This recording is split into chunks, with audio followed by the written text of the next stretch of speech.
नमस्कार दोस्तों, मैं हूँ राज और आप देख रहे हैं हाईवे 33। दोस्तों, आप में से कोई न कोई ऐसा रात में, दिन में, शाम के टाइम, किसी भी समय ऐसा ज़रूर महसूस किया होगा। मैं सबके बारे में तो नहीं बोल सकता, लेकिन कुछ लोग ज़रूर इस चीज़ को महसूस किया होगा कि जब वो भीड़ में जा रहे हो, फिर एकांत में जा रहे हो, रोड पर चल रहे हो, पीछे से कोई आवाज़ सुनाई देती है अचानक, जैसे कोई उनको पुकार रहा, नाम लेकर के पुकार रहा है। ऐसे ही ऐसा लगता है कि जैसे कोई जान पहचान वाला है। लेकिन उस टाइम वो शख्स मुड़ करके देखता है, खड़ा हो जाता है कि कोई है जो मुझे जानता है, मेरा नाम लेकर के पुकार रहा है। लेकिन जब मुड़ के देखता है ना, चाहे भीड़ में हो, मार्केट में हो, बाजार में हो, या फिर कहीं पर भी हो, एकांत जगह में, लेकिन पीछे मुड़ कर देखता है तो वहाँ पर कोई जान पहचान का निकलता नहीं है। लोग तो आते जाते दिखाई देते हैं, लेकिन आवाज़ किसने दिया? किसने उनको पीछे से आवाज़ दिया? कोई भी नाम, मैं हूँ, आप हो, कोई भी हो सकता है। और तब लगता है कि छोड़ो ना, आवाज़ तो ज़रूर कानों में सुनाई पड़ी, लेकिन कोई दिखाई नहीं दिया, मेरा कान बज रहा था। ऐसा लगा कि जैसे मेरे कोई नाम कोई पुकार रहा, मुझे पुकार रहा हो। इग्नोर कर देता है इंसान। 2 मिनट खड़ा होता है, पीछे मुड़कर देखता है और फिर इग्नोर कर देता है, छोड़ो ना, ऐसे ही होगा, कोई दिखाई तो नहीं दे रहा, और फिर अपने काम पर हम चल देते हैं। 1 दिन हो गया तो चलो, बात भी ठीक है। 2 दिन भी हो गया तो कोई बड़ी समस्या नहीं है। लेकिन लगातार जब आपको ऐसी आवाज़ सुनाई देने लगती है, जैसे आपको कोई आवाज़ दे रहा हो, लड़का हो, लड़की हो, बुजुर्ग हो, कोई भी हो सकता है, आपका नाम लेकर के पुकार रहा है, और जब आप पीछे मुड़कर देखते हो और कोई दिखाई नहीं पड़ता है, तो अचरज में तो आप जरूर पड़ जाते हैं। चाहे आप हो, मैं हूं, या कोई और भी हो। आज की कहानी ऐसी ही आवाज के बारे में है। ये कहानी है संदीप की। संदीप यंग थे, 26, 27, 28 साल का उम्र होगा। खाना बनाने के काम करते थे, रसोइया थे। राजस्थान की बात है, साल 2006 की। तो चलिए इस कहानी को हम आगे बढ़ाते हैं संदीप की ही पॉइंट ऑफ व्यू से। दोस्तों, मेरा नाम संदीप है। मैं राजस्थान में एक परिवार का खाना बनाने का काम करता था। परिवार कोई विशेष बड़ा नहीं था। उस परिवार में 3 लोग थे मात्र। 2 बुजुर्ग थे और एक यंग लड़का। बुजुर्ग में हस्बैंड वाइफ थे और उन्हीं का एक बेटा था। उस घर में बस 3 ही लोग रहते थे और उन्हीं का परिवार का मैं भोजन बनाने का काम करता था। लेकिन सुबह का नहीं, दोपहर का नहीं, सिर्फ मैं रात को जाता था। वो जो परिवार के मुखिया थे ना, उनको ऐसे खाने पसंद थे जैसे नॉन वेज हो या फिर अलग अलग वैरायटी का।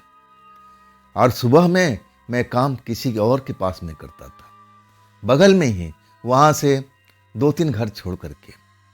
और उन्होंने ही मुझे वहाँ पर भेजा था कि देखो, एक छोटा सा परिवार है, आप तो मेरे पास में दिन में काम करते हो, लेकिन उनके पास में रात में कोई खाना बनाने वाला नहीं है। सुबह में तो एक लेडी आकर खाना बना जाती है, लेकिन रात को आती नहीं है। और खाना उनको बढ़िया चाहिए, जायकेदार चाहिए। आप ये काम कर सकते हो, आपका कुछ अर्निंग अलग से हो जाएगी, आपको फायदा भी होगा, खाना भी मिलेगा वहाँ पर रात का। मैं भी लालच में पड़ गया था। मैं जिस परिवार में काम कर रहा था, मैं सिर्फ सुबह का और दोपहर तक मैं वहाँ रहता था, और उसके बाद मैं उस परिवार से चला जाता था अपने घर पर। अपना घर पर आराम करना, अपने परिवार के साथ में रहना। शादी वादी तो अभी मेरी हुई नहीं थी, और होने का आसार अभी 1-2 साल नहीं था। उसका भी एक वजह था, वो मैं आगे चल के बताऊँगा। तो उसी परिवार ने मुझे भेजा था कि संदीप, आप मेरे पास तो काम करते हो पार्ट टाइम। मैं वो काम पार्टी टाइम था मेरे लिए, जो मेरे को उसका सैलरी मिलता था, मैं उसको पार्टी टाइम समझता था और पार्ट टाइम ही काम मान के चलता था। और जब वो उस परिवार में जाता है जहाँ पर हमें भेजा जाता है, तो वहाँ पर मेरे से ऐसे ऐसे इंटरव्यू लेने लगते हैं ना, जैसे मैं 5 स्टार का रसोइया हूँ। हालांकि मैं ऐसा काम जानता था, लेकिन कभी मैंने होटल में कभी काम नहीं किया था। फरमाइश ही ऐसी थी, क्या तुम्हें ये चीज़ बनाने आता है? अब मैं कहूँ कि मैं तो वहाँ तो पार्ट टाइम जॉब करने गया था। अगर इतना ही मुझे पता होता तो मैं किसी 5 स्टार में जा कर के रसोइया काम नहीं करता। मुझे गुस्सा अंदर अंदर से आ चुका था। एक तो पार्ट टाइम उनको रसोइया चाहिए और ऊपर से फरमाइश इतनी इतनी तगड़ी इंटरव्यू। मैं भी सोचा कि चलो आ तो गया हूँ, जो कहेंगे मैं बिल्कुल कहूँगा कि हाँ मुझे आता है, देखी जाएगी जो होगा। और सचमुच जो बोलते हैं मैं कहता हूँ हाँ बिल्कुल बना सकता हूँ। कैसे बनाओगे? वो विधि भी बता देता हूँ मैं, ऐसे बनेगा, इसमें इस मसाले लगेंगे, ये लगेगा, सब कुछ एक रोट अपनी तरफ से बनाने का कोशिश करता हूँ, बताने की कोशिश करता हूँ। और वो लोग मेरी बात पर यकीन भी कर लेते हैं। जब कहते हैं कितना पैसा लोगे, मैं हिसाब लगाता हूँ मन ही मन कि ये तो देंगे नहीं। अब मुझे उस घर में जैसा व्यवहार मेरे साथ में कर रहे थे ना, मैं काम भी नहीं करना चाहता था। वो जो घर के मुखिया थे ना, बहुत कड़क दिख रहे थे। उनका जो बेटा था वो अलग स्वभाव का था, उनकी पत्नी जो थी वो अलग स्वभाव की थी। बहुत जमीन आसमान का अब मुखिया में फर्क था। बेटा उनका बिल्कुल शांत स्वभाव का, उनकी वाइफ भी शांत स्वभाव की, लेकिन वो कड़क इंसान थे। मुखिया रिटायर थे, अब कहाँ जॉब करते थे, किस चीज़ में थे, ये तो नहीं मुझे मालूम, लेकिन उनका रहने का स्टाइल, देखने का और बात करने का स्टाइल, लग रहे थे कोई अफसर होंगे, अब रिटायर हो चुके हैं। खैर मुझे उससे क्या करना था, मैं सब कुछ अब बोल देता हूँ कि हाँ जी मैं कर लूँगा। तो बताओ कितना लोगे? सिर्फ रात रात को ही खाना बनाना है, और कभी कभी हमारे यहाँ पर पार्टी वार्टी हो जाती है, तो उसका जो पैसा होगा हम अलग से दे देंगे। बोलो पैसा बताओ। मैं पैसा ऐसा बता देता हूँ कि वो मुझे मना ही कर दे। अब मैं ऐसे ही बताता हूँ, पैसा सुन करके वो विचलित नहीं होते हैं। कहते हैं ठीक है, हम एक बार टेस्ट लेंगे आपका, अगर आप इस काम में सफल हो जाते हो तो हम आपका मुँह मांगी रकम देंगे। अगर आपका बनाया हुआ खाना मुझे या मेरे परिवार को पसंद आ जाता है तो आप समझ लो जितना पैसा मांग रहे हो मैं उतना देने के लिए तैयार हूँ। तो आज से ही शुरू कर दो। बाकी में फंस चुका था मैं उस जगह पर। मुझे लगा कि मैं चालाक हूँ, लेकिन मेरे से भी चालाक वो साहब थे। वो कहने लगे मुझे मंजूर है, लेकिन शर्त वही है कि जो मैं बनाने के कह रहा हूँ वो मुझे पका के खिला दो। अगर मुझे पसंद आ जाता है, चलो मेरी भी बात भी छोड़ दो, अगर मेरे परिवार को पसंद जाता, मेरे बेटे को पसंद आ जाता है, मेरी वाइफ को पसंद आ जाता है, तो तुम्हारी उतनी ही पैसा मैं दूंगा, बात पक्की। और जो भी पार्टी सार्टी अलग से होगी उसका पैसा मैं अलग से दूंगा। मैं फंस चुका था, अब मैं भाग नहीं सकता था। जहां मैं पहले काम मैंने कर रहा था, उनकी भी एक तरह से बेइज्जती हो जाती कि तुमने कैसा लड़का भेजा था भाई, वो तो भाग गया नाम सुनते ही। मैं कहा कि ठीक है साहब, मुझे मंजूर है। क्या खाओगे, क्या बनाना चाहती हो, क्या बनवाना चाहते हो मुझसे? तब वो नॉन वेज का जिक्र करते हैं। वैसे नॉन वेज जो मैं बनाता था ना, दिल से बनाता था और अपने स्टाइल में।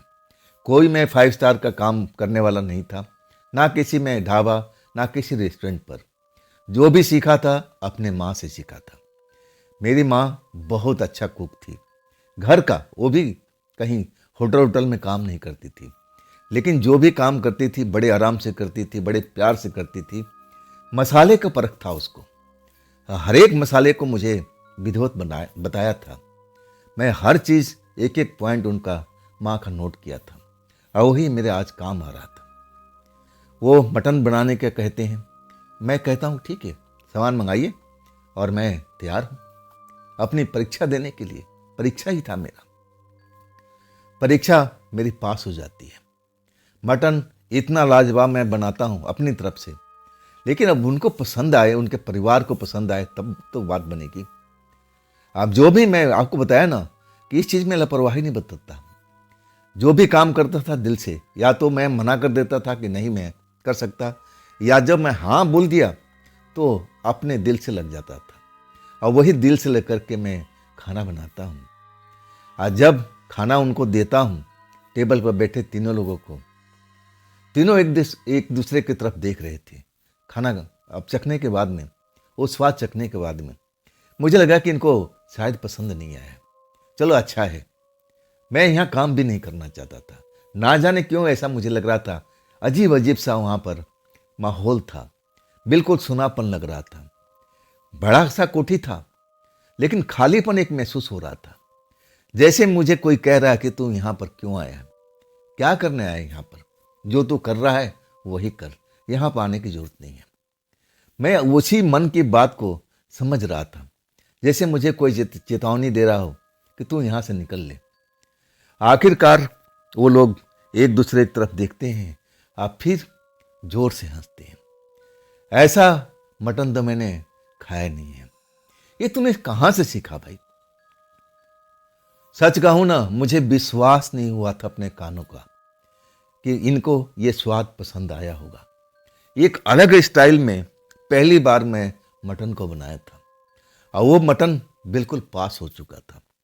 तीनों लोग खुश थे, और कहने लगे मालिक उसके, जो मुखिया थे घर के, कि भाई तुम पास हो गए, हम तुम्हें उतना ही पैसा देंगे। और मैं कहा ना, पार्टी वार्टी हमारे घर में महीना में 1-2 बार जरूर हो जाती है, तो उसमें तुम्हें रुकना पड़ेगा।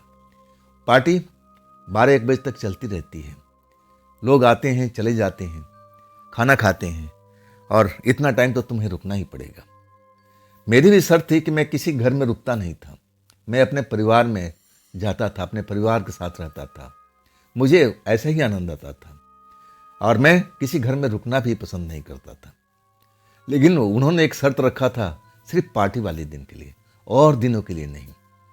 मैं भी कहा कि चलो देखते हैं कुछ दिन, अब पैसा आ रहा है तो मना भी नहीं कर सकते। लालच में पड़ गया था, और अच्छा पैसा था। मैंने सोचा था कि वो लोग मना कर देंगे, लेकिन वो लोग पैसे वाले लोग थे, पैसे का उनके पास कोई कमी नहीं थी। कमी थी उनकी स्वाद की। स्वाद पसंद आने पर वो बहुत सारा पैसा खर्च कर सकते थे। मैं आपको जिक्र किया ना कि जो मुखिया थे वो थोड़ा कड़क दिमाग के थे, तेज बोलते थे, रौबदार थे, और उनकी जो मिसेज थी ना, उनका स्वभाव ही अलग था, बिल्कुल सीधी सादी, और उनका लड़का तो और उनसे सीधा था। जैसे उस घर में वो बस ऐसे ही है, उसका कोई रोल ही नहीं है, बिल्कुल शांत रहना। ज़्यादातर बातें तो अब उसके पिता ही करते थे, और थोड़ी बहुत बातें उसकी माँ करती थी। वो लड़का बिल्कुल सिंपल सा था।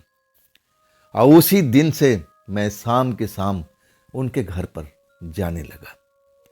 उनके जो भी कहते थे कि आज मुझे ये खाना पसंद है, आज मैं भेज खाऊंगा, तो भेज में क्या बनाना है बताते थे, और मैं कोशिश करता था कि बढ़िया बने। अब मैं बढ़िया ही बना देता था। अब मेरे हाथों का कमाल तो नहीं बोल सकता, लेकिन मैं दिल से उस खाने को तैयार करता था, और तभी लगता था कि हाँ बढ़िया बना है। अब मैं जब टेस्ट करता था ना, मैं आपको सही बताता हूँ, तो मुझे वो अपनी मनपसंद का नहीं लगता था, कि मेरा स्वाद अलग था और उनका स्वाद अलग था। चलो अब बात बन चुकी थी। पैसा किसको अच्छा नहीं लगता, और वो भी कुछ ज़्यादा ही। तो मैं लालच में फंस चुका था, और वो काम पर मैं आने लगा। सुबह तो मैं बताया ना किसी और के घर में काम करता था दोपहर तक, और इसके बाद शाम के टाइम इन अफसर के घर में मैं आने लगा। एक रात पार्टी चल रही थी, और पार्टी में बहुत सारा लोग भी आए थे। अब इतना भी नहीं, करीब करीब 10 लोग के आसपास, जितना मुझे अनुमान था, मैंने देखा था एक नज़र में, इतने ही लोग थे। अब मटन बना हुआ था, मटन मैंने बनाया था। मटन में 2-3 वैरायटी थी, और मटन का टेस्ट भी गजब बना था उनकी नज़र में। और वैसे मेरी नज़र में तो मेरे लायक था ही नहीं। मेरा कुछ स्वाद था, मैं आपको बताया ना, मेरा अपना स्वाद था, उन लोगों को अपनी पसंद थी। उनको स्वाद वो पसंद आ रहा था, तो बड़ा खुश थे। और पार्टी चलती रही 12 बजे तक।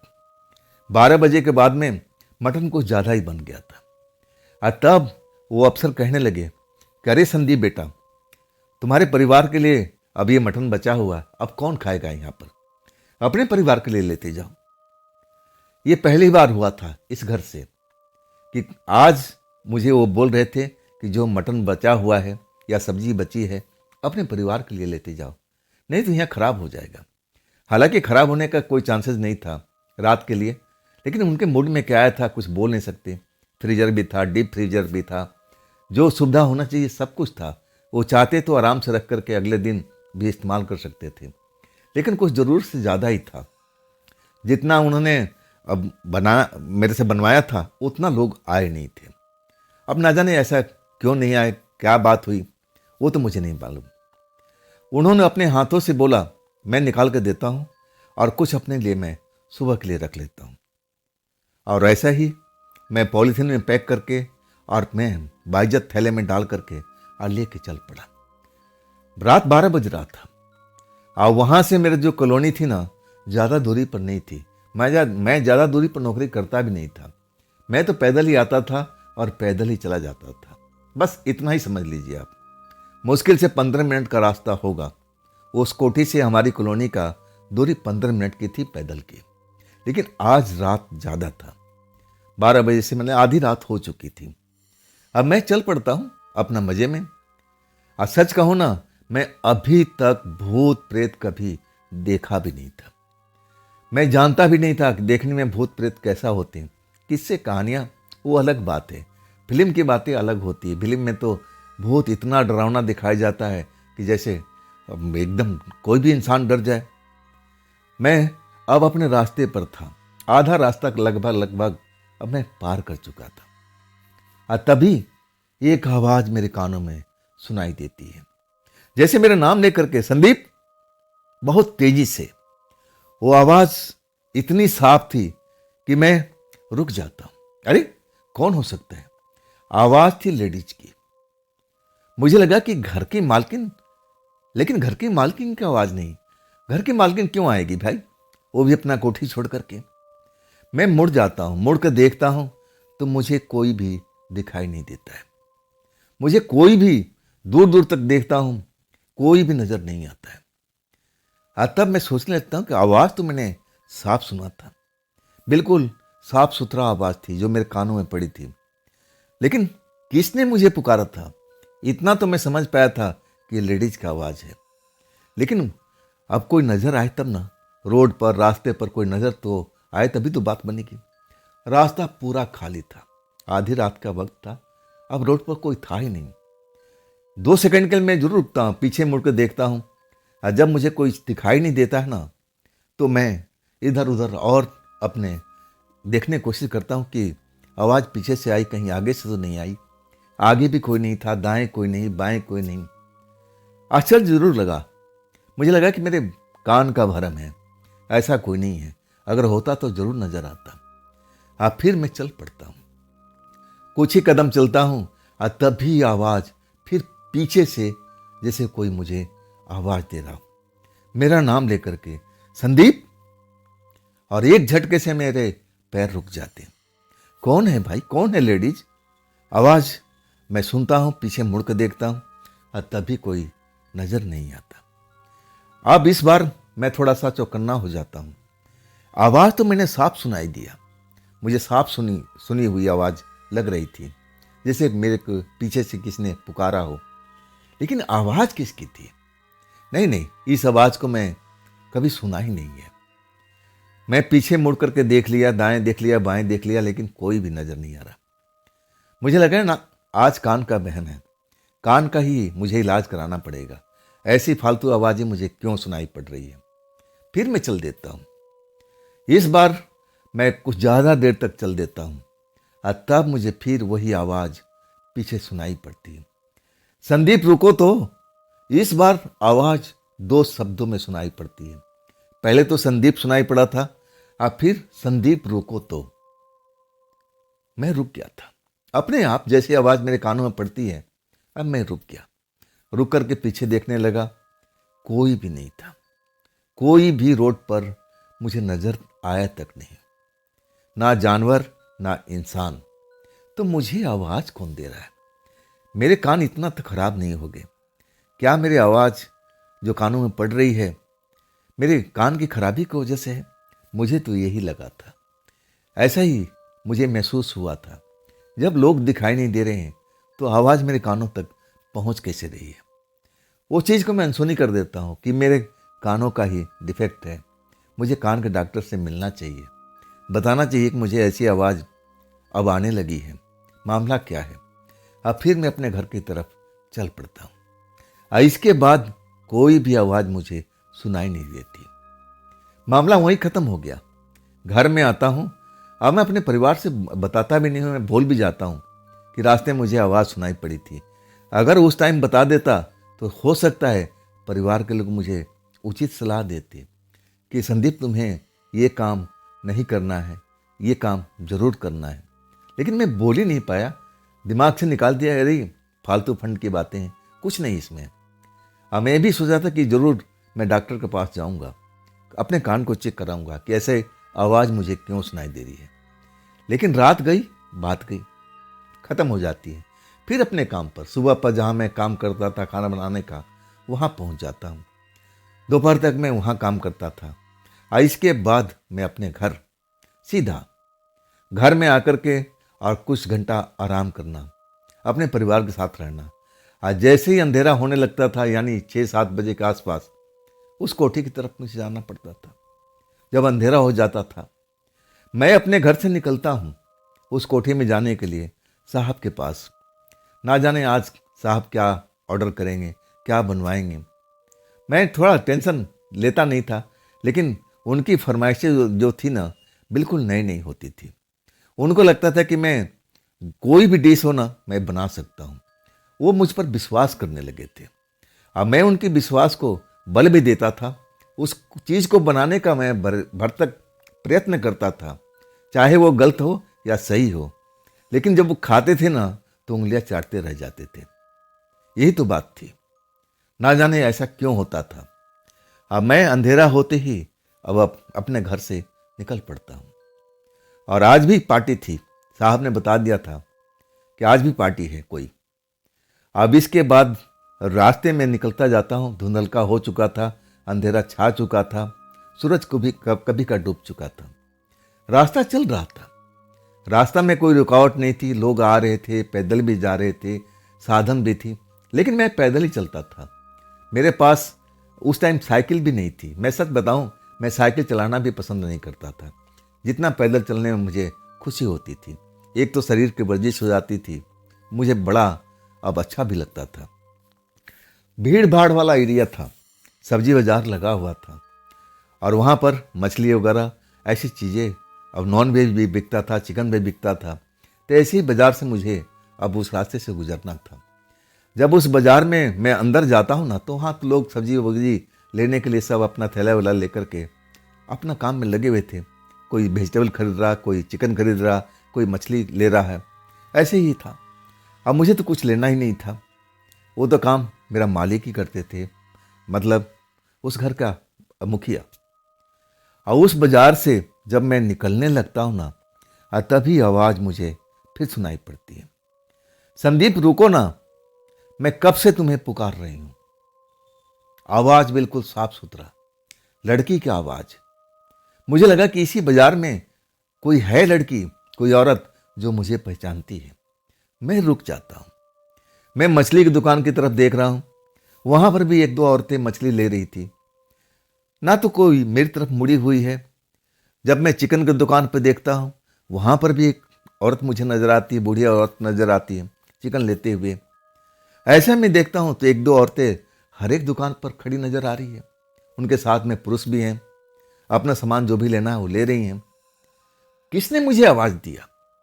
इतने औरतों में मुझे किसने आवाज़ दिया? मैं खड़ा होके हर तरफ देखता हूँ, क्या इसने दिया? अगर इसने दिया तो मेरी तरफ मुड़ती, अगर इसने दिया तो ये भी मेरी तरफ मुड़कर देखती। चारों तरफ देखता हूँ, हर दुकान पर जहाँ पर औरतें खड़ी नजर आ रही है, ये इसने तो आवाज़ दिया नहीं, अगर दिया होता तो मेरी तरफ जरूर देखती। तो आखिर कौन है वो? सच कहूँ ना, उस टाइम मुझे बहुत गुस्सा आ रहा था कि कौन है भाई जो मुझे इस बाजार में आवाज़ दिया है, अब फिर अपने आप को सामने नहीं ला रहा। तो थोड़ा गुस्सा ही आता है। जब मुझे कोई दिखाई नहीं देता है, मेरे सामने में नहीं आता है, तब मैं अब चल देता हूँ, चलो जी, टाइम खराब करने वाली बात है। लेकिन 2-4 कदम ही बढ़ाता हूँ, तभी पीछे से बुरा मान गए संदीप, बुरा मान गए संदीप। अब मैं मुड़ता हूँ, पीछे देखता हूँ, तो जहां औरतें अपना सामान ले रही थी, सबके सब वहीं पर हैं। कोई बदलाव नहीं जगह में, और कोई भी मेरी तरफ नहीं देख रही है। मतलब इनमें से तो कोई नहीं है। पक्का यकीन के साथ में अब सोच लिया था, अगर होता तो मुझे देखती, मुझे आवाज देती, हाथ का इशारा करती कि मैं यहां पर हूं। लेकिन उनमें से कोई नहीं मेरी तरफ देख रही है, ना कोई हाथ का इशारा कर रही है, तो मैं क्या समझूं। हवा में से आवाज आ रही है, मुझे लगा कि मेरे कानों में वही परेशानी है। अब फिर मैं इग्नोर कर देता हूं, चल पड़ता हूं। इसके बाद मुझे कोई आवाज सुनाई नहीं पड़ती। सीधा अपने कोठी पर आता हूं, मालिक की कोठी पर, और फिर अपने काम में व्यस्त हो जाता हूं। मालिक बहुत सारा सामान ले आए थे, बता रहे थे कि देखो आज कुछ मेहमान खास हैं, इसमें कुछ वेज वाले भी हैं और कुछ नॉन वेज भी हैं, तो आज ज़्यादा नहीं है, वेज का ज़्यादा है और नॉन वेज कम है। मैं जो भी था अपना खाना बनाने की तैयारी कर लिया था। इसके बाद मुझे इतना फुर्सत ही नहीं मिली कि मैं इसके बारे में सोच सकूं। लेकिन आज फिर लेट हो चुका था। आज देखते देखते 12 से ऊपर का टाइम हो चुका था। आज जब मेहमान खाना पीना खा लेते हैं, आज तो उनको रुकना था वहाँ पर। आप ना जाने कैसी पार्टी थी, जो भी मेहमान आए थे सब वहाँ पर रुके हुए थे। मैं टाइम देखता हूँ कि आधी रात से ऊपर होने वाला है, मेहमान खाना पीना खा चुके हैं, अब तो मेरा कोई ज़रूरत है नहीं। तब साहब के पास जाता हूँ, साहब से कहता हूँ कि देखिए अब मुझे घर जाना होगा, टाइम ज़्यादा हो रहा है, अब तो कोई मेहमान बाकी नहीं है ना। तब कहते नहीं संदीप, तुम निकल जाओ। अब फिर कहते हैं रुको रुको, देखो आज तो मैंने वेज वगैरह खा लिया, कल भी नॉन वेज बना था, आज फिर नॉन वेज बच गया है, इसको लेते जाओ, अपने परिवार में दे देना, नहीं खराब हो जाएगा। ना चाहते हुए भी अब वो नॉन वेज थैले में रख लेता हूँ, चल पड़ता हूँ। मैं रास्ते में अब अपने धुन में था और जल्दी जल्दी घर पहुँचना चाहता था, थका हुआ भी था काम करके, क्योंकि मुझे जब काम में लग जाता हूँ ना तो मुझे बैठने का मौका ही नहीं मिलता। फरमाइश आती रहती है, उस फरमाइश को मैं पूरा करता रहा। जब मैं आधे रास्ते में पहुंचता हूं, जैसे कल की रात में हुआ था, अब वैसे ही फिर आवाज मुझे सुनाई दी, संदीप रुको ना, रुको ना, तुम तो रुकते ही नहीं हो, चलते जाते हो। इतनी अस्पष्ट जो आवाज मेरे कानों में साफ सुथरा पड़ चुकी थी और मैं ठिठक गया। आज बात अलग है, आज लंबी आवाज मुझे सुनाई दी है और मैं रुक जाता हूं। जब रुकता हूं ना, तब मैं पीछे मुड़ करके देखता हूं तो पहली बार कोई औरत मुझे अब हाथ का इशारा करते हुए जैसे मेरे पीछे आ रही हो, वही आवाज दे रही है, संदीप रुको तो सही, रुको तो सही।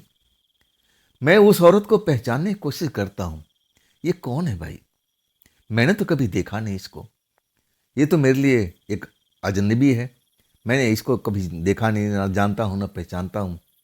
लैंप जो स्ट्रीट लाइट था उस जल रहा था, स्ट्रीट लाइट के पास ही मैं खड़ा था। अब मैं उसको पहचानने की कोशिश कर रहा है, आखिर ये कौन हो सकती है, इतनी रात को अकेले भला क्यों आ रही है, ऐसे घर से कैसे निकल गई, ये मेरा नाम कैसे जानती है, बिल्कुल पास में आ जाती है।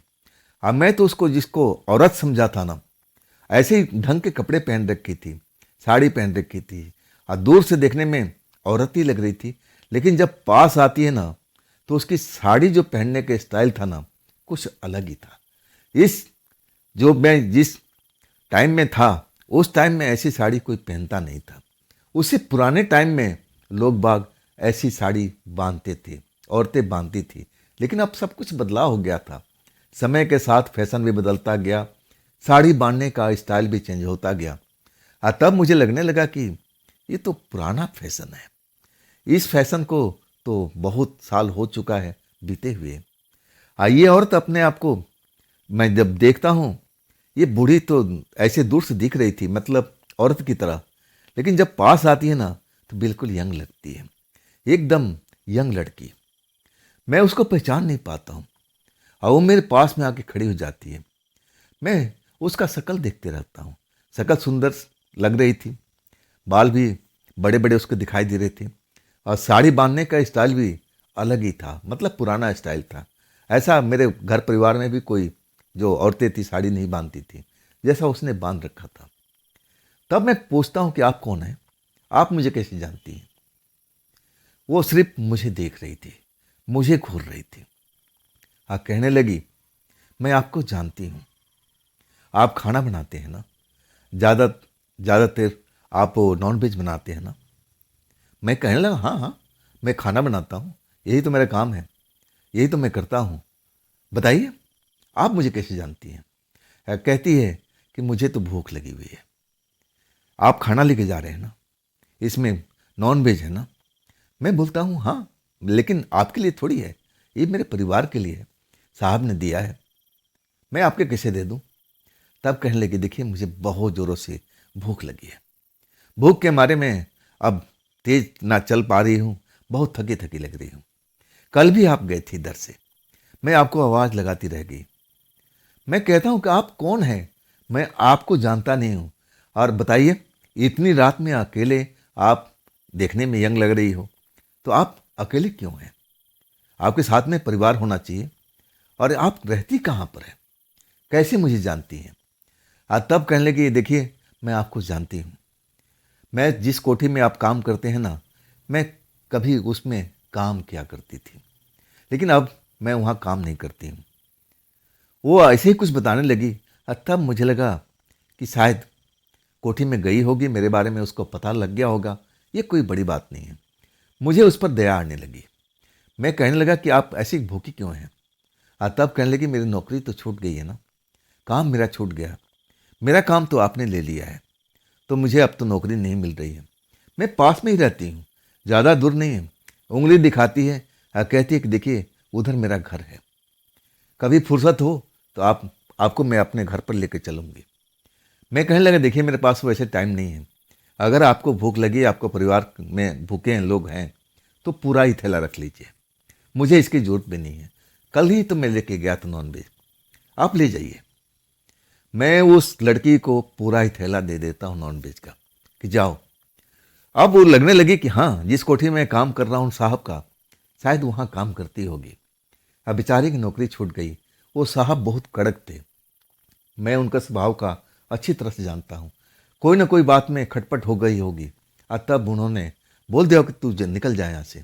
ऐसे ही थे, मैं उनके बारे में थोड़ा बहुत जानकारी जरूर ले रखा था। कड़क दिल के थे, कड़क जो बोलते थे कड़क था, लेकिन उनका जो दिल था ना अलग था। सॉफ्ट थे अंदर से, लेकिन दिखते नहीं थे। एकदम कड़क आवाज में बात करते थे, जैसे आपसे लड़ रहे हों। जो भी बात बोलते थे इसी स्वभाव से। मुझे लगा कि इन दोनों में बनी नहीं होगी। अभी बेचारे की नौकरी चली गई है, चलो कोई बात नहीं, भोजन ही तो मांग रही है और तो कुछ नहीं मांग रही है, दे देता हूँ। और वही मैंने दे दिया। वो लड़की थैला पकड़ लेती है और फिर मुस्कुराती है और कहती है, इसके लिए आपका बहुत बहुत धन्यवाद। मुझे पता था कि उस घर में से आप निकले हो ना, तभी से मैं आपके पीछा लगी हुई थी। तब मैं कहने लगा, मैं आपको देखा नहीं, इतना दूर तक आप मेरा क्यों पीछा करती, आप मुझे आवाज़ दे देती, मैं वहीं रुक जाता। कह रही है कि मैं कल भी आवाज़ आपको दिया था, लेकिन आप सुने ही नहीं, आप बिल्कुल चलते गए चलते गए। तब मुझे ध्यान आ गया कि अरे आवाज़ तो मैं सुना था, और शाम को आवाज़ मछली बाज़ार में। तब मैं कहता हूँ कि आप शाम को मछली बाज़ार में गई थी। कहने लगी, हाँ गई जरूर थी, मुझे लगा कि एक जान पहचान की दुकान है और वहाँ पर मुझे कुछ ना कुछ मिल जाएगा, लेकिन उसने मना कर दिया। तब मैं आपको देखा, आप जा रहे थे कोठी में काम करने के लिए, तब मैंने आपको आवाज़ दिया था, लेकिन आप रुके जरूर, लेकिन थोड़ी देर के लिए। जब तक मैं आपके पास में आती आप दूर चले गए थे। बात बिल्कुल समझ में आ चुकी थी। यही आवाज़ थी जो मुझे सुनाई दे रही थी। ये लड़की मुझे आवाज़ देती थी। मैं उस कोठी में काम करता था ना, इसके बदले जहाँ ये पहले काम किया करती थी, ऐसी वजह से मुझे ये पहचान गई थी। कि मैं इसी कोठी में काम करता हूँ। लड़की तो वापस जा चुकी थी। मैं भी अपने घर के रास्ते पर चलता जा रहा था और ना जाने क्यों मैं उस लड़की के बारे में सोचने लगता हूँ जिसको मैं जानता तक नहीं था। उसका चेहरा मेरे सामने में आने लगता है। ऐसा दिल में वो लड़की बस जाती है, मतलब अपना वो प्रभाव छोड़ चुकी थी। मैं आपको बताया था ना कि मेरी शादी क्यों नहीं हुई थी। मुझसे एक बड़े भाई साहब थे, लेकिन वो थे विकलांग। हमारे घर में यही नियम था कि जब तक बड़ा का शादी ना हो जाए, छोटा का हो ही नहीं सकता है। अगर छोटा का हो गया तो बड़ा का शादी फिर रुक जाता है। अब ऐसी कौन सा अब प्रथा था, मुझे तो कुछ समझ में नहीं आता। अब मुझे लगता था कि अगर भैया का शादी नहीं हुआ तो क्या मैं ज़िंदगी भर कुंवारा रहूँगा। लेकिन अपने घर में ये सब बातें बोल नहीं सकता था। लेकिन मन ही मन मैं इस बात को सोचता था, तकलीफ़ में रहता था कि मेरी उम्र तो शादी लायक अब हो चुकी है, उससे ज़्यादा अब होने वाली है। आखिर भैया की कब शादी होगी और इसके बाद मेरा कब नंबर आएगा। मैं ये सब ताना बाना बुनता था अपने दिमाग में, लेकिन बोल नहीं पाता था। जब वो लड़की मुझे दिखाई देती है, वो भी उस हालात में, मुझे लगने लगा कि ये लड़की देखने में हाँ पुरानी स्टाइल वाली ज़रूर लग रही है। इसका साड़ी पहनने का तरीका कुछ अलग है और चेहरा तो बहुत ही सुंदर है। तो क्यों ना इसे कोशिश किया जाए, बात किया जाए जब अगली बार मिलती है तो। यही सब अपना मन में घर जाते हुए सोचता रहता हूँ और ऐसा लगता है कि लड़की ने अपना प्रभाव मुझ पर छोड़ दिया है।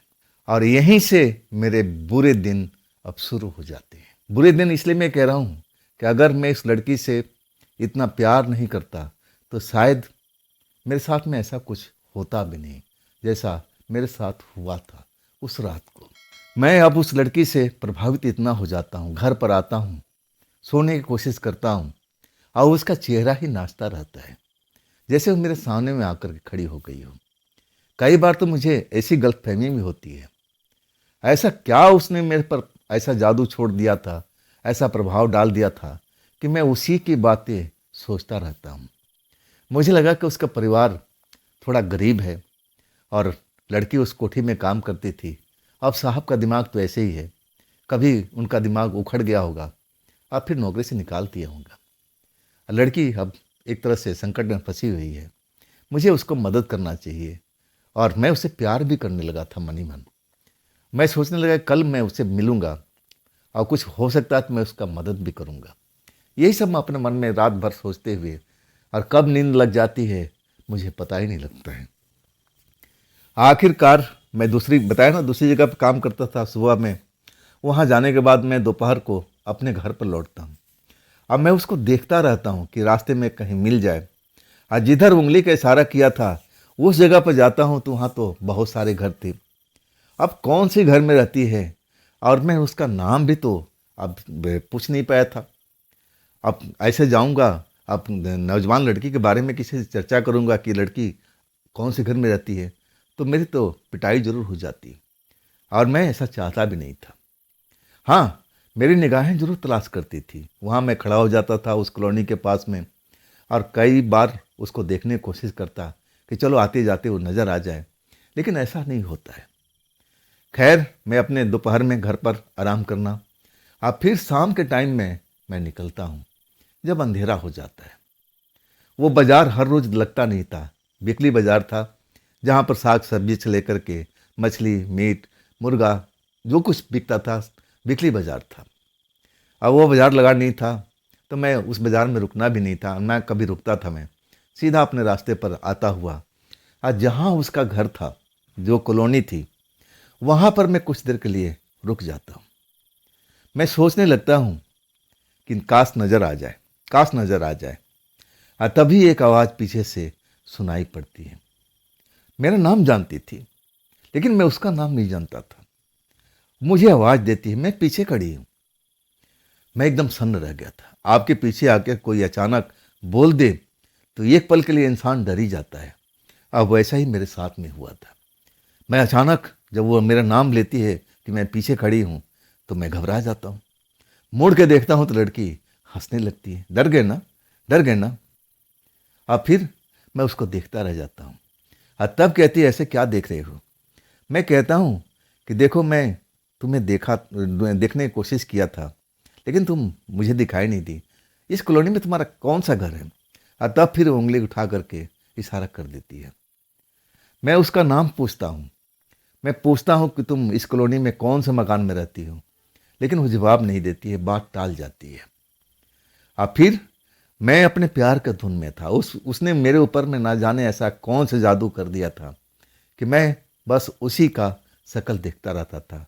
वो मुस्कुरा रही थी, अब मैं उसको मुस्कुराते हुए देख रहा था। मैं बस नाम तक पूछ पाता हूँ, अपने प्यार जो बातें हैं वो मैं बोल नहीं पाता हूँ। थोड़ा शर्मिला व्यवहार का था मैं, लेकिन वो लड़की शायद मेरे मन की बात पढ़ लिया हो, मेरे दिल की हालात जान गया हो। कई बार वो मुस्कुराई भी। आप कहने लगी, कुछ तुम अंदर ही अंदर सोच रहे हो, बोलो ना। मैं कहा कि नहीं, फिर कभी, अभी तो मुझे काम पर जाना है। तब कहती है कि आज भी कुछ मेरे लिए लेके आओगे? मैंने बोला हाँ, अगर कुछ आज विशेष बनेगा। उस घर में तो हर रोज नॉन वेज बनता भी नहीं था ना, कुछ ना कुछ अलग होता था। जब पार्टी वार्टी होती थी तब अलग बात है, हर दिन पार्टी भी तो नहीं होती। मैं कहने लगा कि आज उम्मीद नहीं है कि वहाँ से कुछ मिलने वाला है। तब उसका चेहरा थोड़ा उदास हो जाता है। उसकी उदास चेहरा देख करके मैं थोड़ा सा मन बेचैन हो जाता है। मुझे लगा कि आज भी इस घर में पार्टी हो और कुछ नॉन वेज बन जाए तो इसको खाने को मिल जाएगा। मुझे लगता है कि नॉन वेज ज़्यादा ही खाना पसंद करती है, लेकिन ऐसा हमेशा थोड़ी होता है कि हर रोज़ पार्टी घर में मिले। मैं इसको समझाता हूँ कि देखो, मुझे उम्मीद तो कम है, लेकिन फिर भी मैं कोशिश करूँगा तुम्हारे लिए कुछ लाने के लिए। हो सकता है नॉन वेज नहीं हो तो कुछ और हो। लड़की कुछ बोलती नहीं है, कहती है ठीक है, मैं तुम्हारा इंतज़ार करूँगी। और उसी का ख्याल लेकर के मैं उस कोठी में पहुँच जाता हूँ। लेकिन वही बात थी, वहाँ कोई विशेष आज कोई काम नहीं था। नॉर्मल जो घर में होता है खाना का वही, ना कोई पार्टी था और ना ऐसा कोई चिकन मटन का कोई प्रोग्राम था, वही वेज का था। और मैं अनमने भाव से आज मैं खाना बना रहा था, दिल बिल्कुल नहीं लग रहा था। दिल तो जैसे उस लड़की ने मुझसे चुरा लिया था। मैं एकदम उसी के बारे में सोचता रहता था। प्याज काट रहा हूँ तो उसी के बारे में सोच रहा, आलू काट रहा हूँ तो उसी के बारे में सोच रहा हूँ। ऐसा ही कई बार मुझसे गलती होती है। मैं अपनी गलती सुधारने की कोशिश करता हूँ। और आज मैं जो खाना बनाया था ना, वाकई में साहब जी को पसंद नहीं आया था। आज साहब जी मुझे बुला करके डांट भी दिए, क्योंकि वो पीठ के पीछे नहीं बोलते थे, जो भी बोलना होता था बिल्कुल सामने बोलते थे। कहते हैं संदीप, आज तूने खाने में स्वाद बदल दिया है, आज मिर्ची ज़्यादा और स्वाद बहुत कम है, मुझे तो खाया नहीं जा रहा है। वाकई में उस जो सब्जी मैंने बनाया और उसको मैं खुद टेस्ट करता हूँ ना, तो मुझे भी जलन का एहसास होता है कि लगता है कि मुझसे गलती हो गई है, शायद इसी लड़की की वजह से। साहब जी कहते हैं कि देखो, कई बार ऐसा हो जाता है संदीप, अनजाने में हो जाता है। इंसान कभी बुरा खाना बनाना नहीं चाहता है, लेकिन कई बार हो जाता है। अब इसको दिल पर मत लेना, कोशिश करना कि ऐसी गलती तुमसे दोबारा ना हो। मैं उनसे वादा करता हूँ कि नहीं साहब, ये पहली बार हुआ है, मैं शायद अब मेरे से गलती हो गई है, माफ़ कर दीजिए, आगे नहीं होगा। मुझे लगने लगा कि इतना पैसा मुझे मिल रहा है, अगर मेरी एक लापरवाही की वजह से नौकरी चली जाती है, काम छूट जाता है, तो इतना पैसा तो मैं गंवा दूंगा, जो हर महीने मुझे अब मिलने वाला था। मैं ये नौकरी छोड़ना नहीं चाहता था और मैं वहाँ से हटना भी नहीं चाहता था। अब मैं सोचने लगा कि ऐसी लापरवाही करूँगा तो मेरे लिए तो नौकरी थोड़ी रहेगी, मालिक मुझे 1 मिनट में हटा देंगे। कड़क स्वभाव के थे। खैर, मैं जब वहाँ से लौटता हूँ, आज थोड़ा जल्दी में सब कुछ निपट गया था। अब मैं जब वहाँ पर आता हूँ तो लड़की थी नहीं। मैं देखता रहता हूँ कि कहीं से कहीं आएगी आएगी आएगी, मैं मिलूँगा उससे, बताऊँगा कि आज कुछ भी ऐसा नहीं था कि मैं तुम्हारे लिए लेके आऊँ। और ऊपर से मुझे झाड़ भी मिल चुकी थी। मैं उस लड़की को देख रहा था। थोड़ा सा वक्त में गुजरता है, उसी कॉलोनी के सामने में बिल्कुल रास्ते पर खड़ा होकर के लैंप पोस्ट के पास में मैं उसकी कॉलोनी की तरफ देख रहा था, लेकिन लड़की मुझे नज़र तक नहीं आई। 10 मिनट, 15 मिनट, आधा घंटा तक मैं वहाँ इंतज़ार करता रहता हूँ कि अब आएगी अब आएगी। शायद अपने घर की खिड़की से मुझे देख रही होगी अब आएगी अब आएगी, लेकिन लड़की नहीं आती है। तब मैं निराश हो जाता हूँ और फिर अपनी कॉलोनी की तरफ चल पड़ता हूँ। अब इसके बाद मुझे 4-5 दिन तक लड़की नज़र नहीं आती। मैं उसको ढूंढता रहता हूँ। दिन के टाइम जब भी मैं वहाँ से काम करके आता था, अपने घर जाता था, तब मैं उस कॉलोनी के सामने खड़ा होकर के दिन के टाइम इंतज़ार करता था कि शायद आ जाएगी, किसी काम में व्यस्त होगी, इसलिए मुझे दिखाई नहीं दी है, आ जाएगी, लेकिन आती नहीं है। जब इस वाले घर में जब पार्टी होने लगती है, तब मैं जब खाना बनाता हूँ और वैसे ही लेट हो जाता है, नॉन वेज वगैरह बनाता हूँ, तब मुझे इस लड़की का ख्याल और रहने लगता है कि आज तो ज़रूर आना चाहिए, आज ज़रूर आएगी। मेरा दिल कह रहा था, लेकिन 4-5 दिन से उस लड़की से मैं मिलने के लिए बहुत बेकरार था। दिल में ऐसा कौन सी ऐसी आग लगी हुई थी, मैं उसको देखना चाहता था कि बस एक बार मेरे सामने में आ जाए, बस एक नज़र में उसको देख लूँ और फिर मेरा मन शांत हो जाएगा। उसने मेरे ऊपर में कोई न कोई ऐसा जादू जरूर चलाया था और उसके जादू में मैं बुरी तरह से फंस चुका था। मुझे लगता था कि बस यही लड़की है जो मेरी पत्नी बन सकती है और मैं इससे प्रेम करने लगा हूँ। इसके अलावा मैं किसी की तरफ देख ही नहीं पाऊँगा और शादी करूँगा इसी से, और इतना जल्दी भी करूँगा। मैं कब तक भैया का इंतज़ार करूँगा? और मैं सोचने लगता हूँ कि अपने परिवार से बात करूँगा, लेकिन उससे पहले इस लड़की से मुझे बात करना था शादी के बारे में। क्या तुम मेरे से शादी करोगी? मेरे मन में बहुत सारे ख्याल थे, बस ख्याल ही तक थे, लेकिन अभी सच नहीं हुए थे और वो सच में पूरा करने की कोशिश कर रहा था। अब उस शाम को जो पार्टी थी तो लेट होना है बिल्कुल था। मैं जब 12 बजे के आसपास जब निकलने लगता हूँ, तब साहब मुझसे नहीं कहते हैं कि आज तुम खाना लेके जाओ। मुझे लगा कि ज़रूर बोलेंगे। अब 1-2 बार हो चुका था, मुझे तो अब लगने लगा कि जब मैं जाऊँगा तो साहब ज़रूर मुझे रोकेंगे और कहेंगे संदीप अपने परिवार के लिए कुछ ना कुछ ले जाओ, कुछ ज़्यादा ही बन चुका है। लेकिन साहब एक बार भी नहीं बोलते। मैं जाता हूँ लेकिन ठिठक जाता हूँ, फिर मुड़ के देखता हूँ कि साहब शायद आवाज़ देंगे, लेकिन आवाज़ नहीं देते। तब मुझे निराशा से बाहर निकलना पड़ता है। मैं गेट से बाहर निकल जाता हूँ और फिर उसी रास्ते पर चलने लगता हूँ। आज मुझे उम्मीद था कि उस घर से कुछ न कुछ मिलेगा, लेकिन ऐसा कुछ भी नहीं होता। साहब एक बार भी नहीं बोलते, ना कोई भी बोलता है। लेकिन जब मैं वहाँ पर आता हूँ ना, उस लैंप पोस्ट के पास में जहाँ लड़की मुझे दिखाई देती थी, और वो वाकई में मेरा इंतज़ार कर रही थी आधी रात के समय में। अब वहाँ से कॉलोनी बिल्कुल रोड के साइड में था। कौन से घर में रहती थी उसने तो मुझे टाल दिया था। अब मुझे लगा कि कोई ना कोई इसकी मजबूरी होगी, चलो बाद में दिखी जाएगी। जब मैं उस लैंप पोस्ट के पास पहुँचता हूँ तो जब मुझे खाली हाथ देखती है, तब कहती है संदीप कुछ मेरे लिए नहीं लाए। अब मैं उसको देखता हूँ तो दिल खुश हो जाता है। कहता हूँ कि नहीं आज तो ऐसा कुछ नहीं था। तुम इतने दिन से थी कहाँ पर? मैं तुम्हें बहुत बार देखने की कोशिश किया लेकिन तुम मिली नहीं।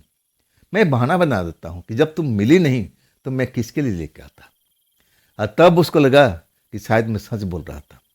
कहने लगे संदीप मुझे भूख लगी है, मुझे नॉन वेज खाना था। मैं तो आस लगाई थी कि आज ज़रूर तुम लेकर के आओगे। देखो तुमने मेरा दिल तोड़ दिया, अब मैं भूखी सो जाऊंगी। अब रात का टाइम था।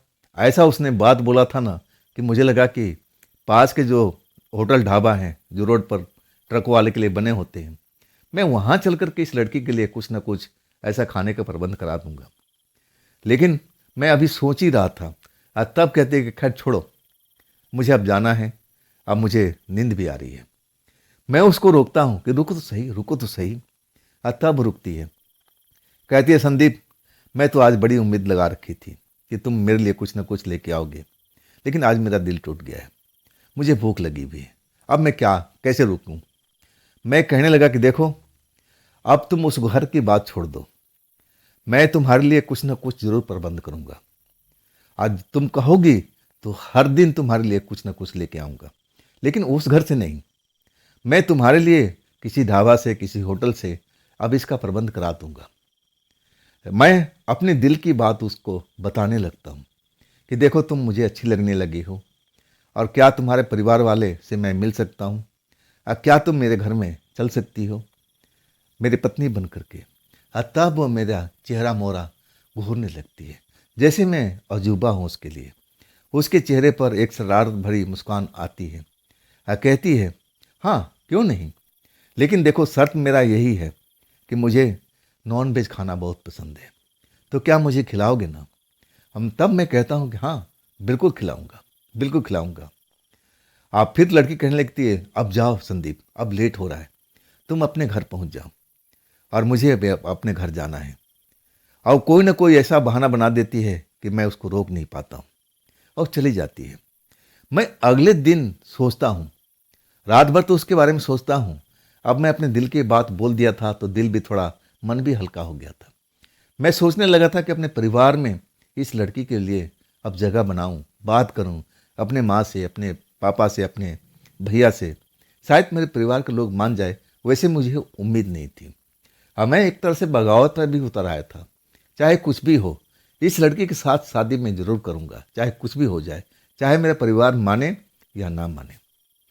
सुबह उठते ही सब कुछ मैं अपने मन में प्रोग्राम बना लिया था, जेब में पैसे कुछ डाल लिया था और मैं अब उस जगह से निकलता हूँ, उस कॉलोनी की तरफ से। वहाँ पर कुछ देर खड़ा रहता हूँ, लेकिन वो लड़की आती नहीं है। दिन के टाइम तो मुझे मिली ही नहीं। फिर मैं उस कोठी में जाता हूँ, वहाँ काम करता हूँ। दोपहर का खाना वाना सब कुछ रेडी करके और लोगों को खिला करके, मैं खुद खा करके और तब वहाँ से वापस अपने घर लौटता था। 2-4 घंटा आराम करके फिर नए घर में, ये इस कोठी में जाना था काम करने के लिए शाम को। मैं जब वापसी आता हूँ ना, तब मैं ढाबा की तरफ जाता हूँ कि चलो आज ढाबे वाले से बात कर लें, क्या पता उसके पास नॉन वेज बनता हो कि नहीं बनता हो। कुछ दूरी पर ढाबा था, वहाँ गया तो पता चल चुका था कि नॉन वेज तो जब चाहोगे यहाँ मिल जाएगा। मैं खुश हो जाता हूँ। मैं बोला कि रात को टाइम दें भी, बोला चाहे आधी रात में आओ या किसी वक्त में आओ, नॉन वेज आपको रेडी मिलेगा। क्योंकि ट्रक वाले आते रहते हैं, उनके लिए खाना का इंतज़ाम सब कुछ रखना ही पड़ता है। मैं बेफिक्र हो गया कि चलो ये भी समस्या ख़त्म हो गई। और मैं शाम के टाइम वापस अब उसी कोठी में जा रहा था जब अंधेरा हो जाता है। और तब वो लड़की लैंप पोस्ट के पास मुझे आवाज़ देती है और मैं रुक जाता हूँ। मैं सब कुछ बताता हूँ कि देखो तुम्हारे खाने पीने के लिए मैं सब कुछ इंतज़ाम कर दिया हूँ, चाहे कितना भी लेट हो जाए। मैं एक ऐसी जगह की तलाश कर लिया हूँ जहाँ पर तुम्हारा खाना तो जरूर मिल जाएगा। अब तो तुम खुश हो ना? अब उसके चेहरे पर मुस्कान दौड़ जाती है। कहती है कि ठीक है, तो आज मुझे मिलेगा ना? तब मैं बोलता हूँ कि हाँ तुम्हें खाना जरूर मिलेगा, इसका व्यवस्था मैं करके ही लौटूंगा। अब मैं जब लौटूंगा ना, आज तो मैं जल्दी आ जाऊँगा क्योंकि पार्टी वार्टी नहीं है वहाँ पर। और पार्टी होता तो साहब मुझे बता देते थे एक दिन पहले कि संदीप ऐसे ऐसे इतने लोग आएंगे और इनके लिए सब सामान का व्यवस्था क्या क्या करना है मुझे बता दो। मैं सब कुछ लिखवा देता था साहब को। अब वहाँ पार्टी तो थी नहीं, तो इसका मतलब मैं 10 बजे से आसपास में निकल आता था। मैं वहाँ से कोठी से निकल कर के सीधा ट्रक के ढाबा में जाता हूँ और वहाँ से नॉन वेज पैक करा करके उस लड़की के लिए और खाना वाना सब कुछ पैक करा करके कि मतलब लड़की भूखी न रहे, अब फिर लेके आता हूँ। मैं जब आता हूँ तो लड़की तो नज़र नहीं आती, लेकिन मैं वहाँ खड़ा हो जाता हूँ लैंप पोस्ट पर। और कुछ देर के बाद मेरे पीछे में लड़की आकर के मुझे डरा देती है। तब मैं मुड़ता हूँ तो देखता हूँ कि वही है। अब मैं कहता हूँ मैं तुम्हारा इंतज़ार कर रहा था, तुम किधर से आ गई? मैं तो तुम्हारी कॉलोनी की तरफ देख रहा था। कहने लगी मैं तो यहीं पर थी, मैं तो कहीं गई नहीं। हाँ इधर उधर थोड़ी अब टहलने गई होगी। वो बातें घुमाने में बहुत मास्टर थी और लोगों को एकदम भ्रमित कर सकती थी। उसका मुस्कान, उसको आंखों की चंचलता एकदम मदहोश कर देती थी जब अपने आप पर आ जाती थी। और मैं भी उसके जाल में इस तरह से उलझ चुका था कि मुझे लगा कि बस यही तो है मेरी पत्नी, होने वाली पत्नी। इसके अलावा मैं किसी की तरफ देख भी नहीं सकता था। उसके प्यार में मैं इतना पागल हो चुका था कि हर रात को, पार्टी तो भूल जाइए आप, मैं उसके लिए ढाबा से खाना लेके आता था। वो मेरे सामने में तो कभी बैठ के नहीं खाई, वो पैकेट लेती थी। फिर 9-2-11 कहाँ गई, किस कॉलोनी में गई, मैंने कॉलोनी तो सामने था, किस घर में गई मुझे पता भी नहीं चलता था। मैं कई बार उसे बोला कि मैं तुम्हारे माँ बाप से मिलना चाहता हूँ, बात करना चाहता हूँ, और तब वो टाल देती थी कि अभी नहीं, अभी नहीं, जब उचित समय आएगा, मौका आएगा, मैं तुमसे ज़रूर मिलवाऊंगी। लेकिन अभी उचित समय नहीं है। हमारे घर में थोड़ा ऐसे ही चल रहा है संकट, अभी बात करना सही नहीं है। मैं बताया ना कि बात करने में तो मास्टर थी, लोगों को अब टरकाने में एकदम एक्सपर्ट थी वो, और मुझे भी अब टरका ही रही थी। लेकिन मैं उसके प्यार में इतना पागल हो चुका था। लेकिन कमाल की बात थी, अपने बदन पर मेरा हाथ तक रखने नहीं दिया था।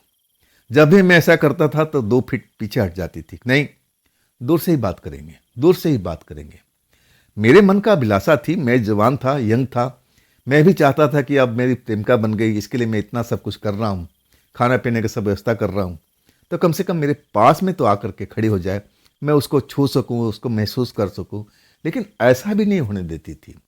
जैसे ही उसको लगता था कि मैं उसको छूने वाला हूँ, 2 फुट दूर खड़ी, नहीं अभी नहीं, जब मौका आएगा तब, अभी ऐसा कोई मौका नहीं है। और मैं क्या करता, उसकी बात को बस मान ही लेता था कि चलो आज नहीं तो कल नहीं, परसों तो मानेगी मानेगी। अपने मन में ख्याली पुलाव बनाना शुरू कर देता था। बस उसको देख लेता था, मेरी तबीयत हरी भरी हो जाती थी। और जब वो मुस्कुराती थी ना, तो अलग ही समा होती थी। ऐसे ही मेरे साथ में लगभग 1 महीना तक चला था। हर दिन उसके लिए कुछ न कुछ नया मैं ढाबा से लेके आता था, पैसा खर्च करता था, और बड़ा खुश हो जाती थी। लेकिन हाथ तक लगाने नहीं देती थी, दूर ही रहती थी मेरे से। 1 महीना के बाद जब वो रात आती है, और जब मैं उसके लिए खाना लेकर के वो लैंप पोस्ट के पास पहुंचता हूँ, वो भी रात के 10 या 10:30 के आसपास का, वक्त का मुझे सही पता नहीं है। जब मैं वहाँ पहुँचता हूँ ना, वहाँ पर लड़की नज़र नहीं आती है। मेरी आंखें कॉलोनी की तरफ लगी हुई है कि अब आती होगी, अब आती होगी, लेकिन वो लड़की नहीं आती है। मैं थोड़ा निराशा हो जाता हूँ कि बात क्या होगी। उसके घर में बता रही थी कि कुछ ऐसा प्रॉब्लम चल रहा है, कोई संकट चल रहा है, शायद उसी में उलझी होगी, चलो थोड़ा देर और इंतज़ार करना चाहिए।